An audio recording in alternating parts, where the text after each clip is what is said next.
This week we begin to read the book of Vayikrah, Leviticus. It is also Parshat Zachor, the Shabbat before Purim. And in Parshat Zachor we are told to remember what Amalek did to us, how they attacked us in the wilderness. And of course Haman, the main villain of the story of Purim, was a descendant of Amalek. Is there any connection between Parshat Vayikrah, which discusses the sacrifices, and the story of Purim? And indeed there is. The Talmud tells us in Tractate Megillah, page 16a, the following, that after Esther had proclaimed a 3-day fast for all of the people in Shushan, which actually took place at the beginning of Pesach, it was then that Haman came in to see the king, and the king was not able to sleep that night, and he read the Chronicle book, and he saw that he hadn't actually paid back Mordechai for saving his life from an assassination attempt. So he said to Haman, what should I do to somebody who I want to give honor to, somebody that the king wants to give honor to? And Haman thought that the king was speaking about him. So he said, well, bring the royal horse, have the person dressed up in the royal garments with a crown, and lead him through the city. And the king said, good idea, Haman. I want you to go and do that to Mordechai. Now, of course, Mordechai was Haman's arch enemy. Mordechai wouldn't stand to him or bow to him. And Haman had already launched a plot to annihilate all of the Jews. But he had to do what the king told him to do. So he took the horse and the royal garments, and he was going to Mordechai. And of course, Mordechai was fasting. And he was teaching his students. Mordechai was a great Torah scholar. And he was in the yeshiva, and he was teaching his students. And when he saw Haman coming, he became frightened. And he told his students to run. And Mordechai put on his talis, and he was praying for Hashem's assistance. And Haman came, and Haman said, what have you been teaching the students? What subject were you teaching them?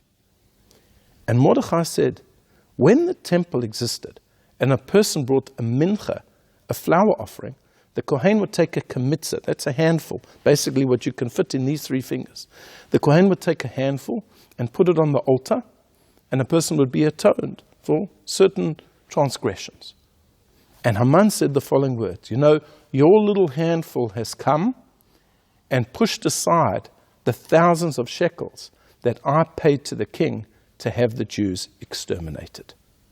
This is what the Talmud says. This is a connection between the Parsha and the story of Haman. But what does it mean exactly? And the famous Talmudic commentator, the Maharsha, says as follows. Who would bring a mincha?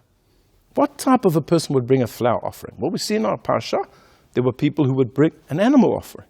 They were wealthy. It was expensive. A bull, or a sheep, or a goat. And then there were people who were poorer, and they would bring a bird offering, a turtle dove, a pigeon. And the very poorest people who couldn't afford even a bird would bring just a flour offering. But they did it, and they did it out of a sense of l'shem shemaim, for the sake of heaven. And they wanted their sins to be atoned, and they wanted to bring a gift to Hashem. And for them, this was like the rich person bringing an animal. In fact, it was even more so. They were prepared to do it. And all that the Kohen had to do was take that kamitzah, that handful, and put it on the altar. And the person who brought the mincha would receive atonement. So we see that when a person gives of themselves, when they have sincere regret, and they come to Hashem, then even if the quantity isn't big, but their heart is in the right place, Hashem will atone for them. And this is what Haman picked up over here. Wow, what an amazing thing. In the times of the temple, all you needed to do was bring a handful and you could reach atonement. Well, then what chance do I have against the Jewish people? And even though the temple doesn't exist, says the Maharsha, but we're told in the Talmud that when the temple doesn't exist, if we learn about the sacrifices, and we would want to bring them even though we can't, but we learn the laws and we learn the philosophy, then Hashem considers it as if we brought a sacrifice. He saw how sincere the Jewish people were. He saw how they desired to come close to Hashem, even those who were poverty-stricken.